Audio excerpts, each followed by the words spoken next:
आज दिल्ली सिख गुरुद्वारा प्रबंधक कमेटी ने एक अहम मीटिंग बुलाई और यूसीसी को लेकर ऊपर जो नेशनल कनक्लेव यहाँ पर कॉल किया गया सिख फोरम की मदद के साथ, समूचे देश भर से अलग अलग स्टेट से रिप्रेजेंटेटिव्स इधर पहुंचे और तकरीबन 13 स्टेटों के रिप्रेजेंटेटिव्स ने इसमें भाग लिया। और इसके साथ साथ हमारे फॉर्मर जजेस, फॉर्मर आईएएस अफसर्स, फॉर्मर बैंकों के चेयरमैन और अलग अलग संस्थाओं को रिप्रेजेंट करने वाले यहाँ पर लोग पहुँचे हैं, जो इंटेलेक्चुअल्स जिन्होंने अपने सुझाव दिए। और इतना इम्पॉर्टेंट इशू के ऊपर जब ये सुझाव सामने आए हैं, उससे बहुत कुछ क्लैरिटी सामने आई है कि यूसीसी के ऊपर जो इतनी बड़ी चर्चा चल रही है, उसका अभी तक जो असल मायने में जो ड्राफ्ट है वो अभी तक सरकार की तरफ से नहीं दिया गया। यूसीसी को लागू करना हर स्टेट के लिए अपना एक कानून है, एक लाजमी है कि उसने अपने स्टेट के अंदर यूसीसी को लागू करना। ये पुराने एक्ट के अंदर है और ये एक कानून के तहत के अंदर है। मगर इसका ड्राफ्ट क्या बनेगा, इसके अंदर किसी कम्युनिटीज़ को, किसी मिनॉरिटीज़ को क्या क्या उसकी सुविधाएं हैं या क्या क्या सुविधाएं उनसे ले ली जाएंगी, इसके बारे में सारी चर्चा हुई है कि कोई ऐसा काम अभी तक ड्राफ्ट नहीं बना जिससे कोई क्लैरिटी हो रही हो और यूसीसी के हमने उसको अपोज करना है या उसको प्रपोज करना है, इसके बारे में अभी तो कोई क्लैरिटी नहीं हुई। सो यूनानिमसली आज सबसे बड़ा फैसला ये लिया गया कि एक 11 मेंबरी कमेटी बनाई जाएगी और वो 11 मेंबर्स जो कमेटी के होंगे वो एक खाका तैयार करेंगे, जिससे सबने एक ही फैसला लिया। देखा गया है कि हर स्टेट की अपनी मजबूरियां और कोई भी बंदा हमारे पॉलिटिकल फायदे लेने के लिए जो कम्युनिटी के जो राइट्स हैं, जो सिख हैं, उसके साथ कोई खेल खिलवाड़ ना कर सके।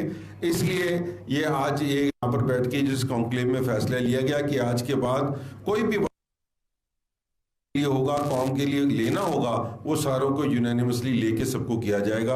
सो मैं सारी जो आए हुए हैं उनका जहाँ धन्यवाद करता हूँ, सर्वसम्मति के साथ जिन्होंने ये फैसला लिया है कि जो कमेटी बना के इसके ऊपर बात करेगी। और जो फैसले हमारे ऊपर थोपे जा रहे हैं कि हम इसको प्रपोज नहीं करते, उसको अपोज करते हैं, हम उसके साथ नहीं खिलेंगे, वही बात करेंगे जो पूरे सिख पंथ के हक के लिए होगी।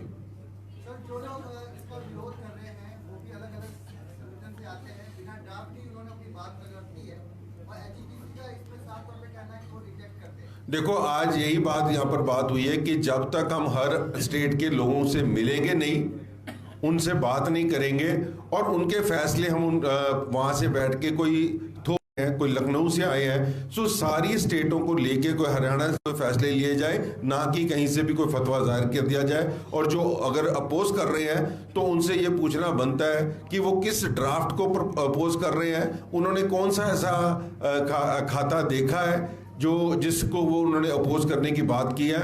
हमारे पास अभी तो कोई ऐसा ड्राफ्ट सामने नहीं आया जो सारों की जिन्होंने अभी सबके सामने फैसला लिया है, कोई ड्राफ्ट ऐसा नहीं आया जिसको हमने अपोज करना है।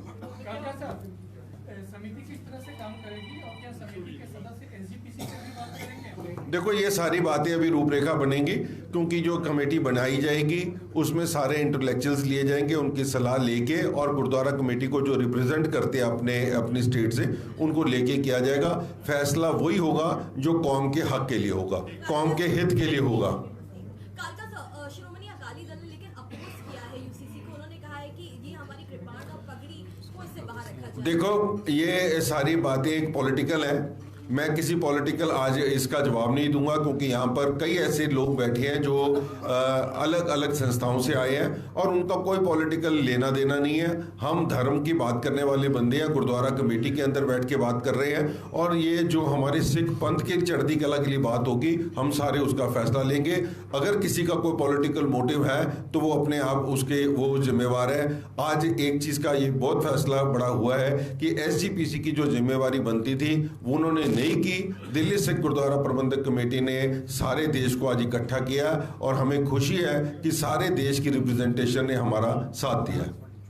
मुस्लिम पर्सनल लॉ बोर्ड है, उसका भी कहना है, चूंकि वो भी एक प्रमुख माइनॉरिटी इंस्टीट्यूशन है, उनका कहना है कि इसका विरोध करना चाहिए और विपक्षी दलों को साथ आना चाहिए। मुस्लिम देखो, जिस चीज का हमारे पास ड्राफ्टिंग ही नहीं है तो हम उसको क्या विरोध उसकी बात करेंगे, जब आएगा तब उसके बारे में बात करेंगे। बहुत बहुत धन्यवाद। एसजीपीसी जो इसका विरोध कर रही है, इसके पीछे आपको क्या, इसकी वजह क्या लगती है? यार ये मैं ਤੁਹਾਨੂੰ ਬਾਅਦ ਚੋਂ ਜਵਾਬ ਦੇ ਦਿਆਂਗਾ ਐਸਜੀਪੀਸੀ ਬਾਰੇ। ਅੱਜ ਸਾਰੇ ਜੋ ਲੋਕ ਬੈਠੇ ਨੇ ਜਿਹੜੇ ਨਹੀਂ ਚਾਹੁੰਦੇ ਕਿ ਅਸੀਂ ਚਾਹੁੰਦੇ ਹੋਏ ਵੀ ਦਿਲ ਦੇ ਵਿੱਚ ਜਿਹੜੇ ਵਲਵਲੇ ਨੇ ਉਹ ਮੀਡੀਆ ਅੱਗੇ ਗੱਲ ਕਰੀਏ, ਇਹਦੇ ਬਾਰੇ ਆਪਾਂ ਫਿਰ ਕਿਸੇ दिन ਗੱਲ कर लेंगे। एसजीपीसी का स्टैंड आपको पॉलिटिकल लग रहा है कालका जी? मैं इसके बारे में अभी कमेंट्स नहीं दे सकता। Please don't divide us. We're united. Don't divide us. No politics. No politics. हाँ जी, ड्राफ्ट में क्या क्या पॉइंट्स हैं, जब तक वो क्लियर नहीं होते तो कोई विरोध बनता नहीं है कि हम तो कह रहे हैं। वही तो हम बात कर रहे हैं। ठीक बात कर रहे हैं। बिल्कुल ठीक है जी। देखो, मैं एक ही बात बोलता हूं कि किसी बात की ऑपोजिशन विदाउट रीजन नहीं होनी चाहिए, और जब तक अगर उसका रीजन हमारे सामने नहीं आएगा हम उसके बारे में कुछ नहीं। हाँ जी, उससे कोई खिलवाड़ नहीं होना चाहिए। की करेंगे। और मिनॉरिटीज के साथ भी बात करोगे अगर देखो, मैं दिल्ली सिख गुरुद्वारा प्रबंधक कमेटी की जिम्मेवारी संभाल रहा और मैं अपनी सिख कम्युनिटी ਨੂੰ ਰਿਪਰੈਜ਼ੈਂਟ ਕਰਦਾ ਹੋਇਆ ਸਿੱਖਾਂ ਦੀ ਗੱਲ ਕਰਾਂਗਾ।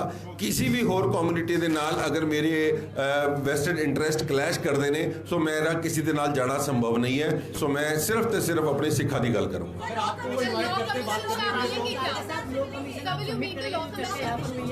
एक एक करके। सर, आप क्योंकि आज जितने यहाँ बैठे थे सारे इंटेलेक्चुअल हैं, अलग अलग ग्रुपों से, अलग अलग पूरा उन्होंने अलग अलग प्रदेशों से आए हैं। सवाल ये है कि क्या इस बारे में भी उन्होंने बात रखी है कि अगर ये बात आती है यूसीसी की तो क्या क्या आपत्तियां जताई जा सकती हैं, क्या चीजें हैं जिनको बाहर रखना चाहिए यूसीसी से? देखो, ये एक नेचुरल बात है। जब बादल गिरते हैं, काले होते हैं, तो लोगों को पता होता है बारिश होनी है, और बारिश होगी तो छतरी जरूर लेंगे। जब बारिश हो ही नहीं रही, अभी किसी चीज़ की ड्राफ्टिंग ही नहीं आई है, तो हम उसका अपोज किस बात की करें? बात है, हमारा मुद्दा यही है कि आज हमारे पास कोई रीज़न नहीं है इसको अपोज करने का और इसको प्रपोज करने का। सो जब तक इसकी ड्राफ्टिंग नहीं आती हर स्टेट से, क्योंकि उत्तराखंड में लागू किया गया है, उत्तराखंड के यहाँ रिप्रेजेंटेटिव्स आए हैं जिनका ड्राफ्ट बना है, उसमें कोई ऐसी चीज़ नज़र नहीं आ रही है जो उनके बताए मुताबिक कि किसी चीज़ के ऊपर हमारे आर्टिकल्स के ऊपर छेड़छाड़ हुई है या हमारी किसी मान मर्यादा के साथ खिलाफ हो। बिल्कुल, जो ये मेंबर कमेटी बनेगी 11 मेंबरी कमेटी, जो ये रूपरेखा बनाएगी, बिल्कुल ये लॉ कमीशन को भी मिलेंगे, लॉ मिनिस्टर को भी मिलेंगे। जिनका इश्यूज है, अगर कहेंगे कि हमारे हाथ में नहीं है तो पीएम से मिलना पड़ेगा, तो पीएम साहब से भी मिलेंगे। खुद का ड्राफ्ट कब बनाएंगे सर? आप लोग भी अपना खुद का ड्राफ्ट, जो मैंने बताया 11 मेंबरी कमेटी अपना ड्राफ्ट बना के देगी कि हमारे इस राइट को बिल्कुल छेड़छाड़ नहीं की जानी चाहिए, उसके ऊपर जल्द से जल्द इसके ऊपर काम किया जाए।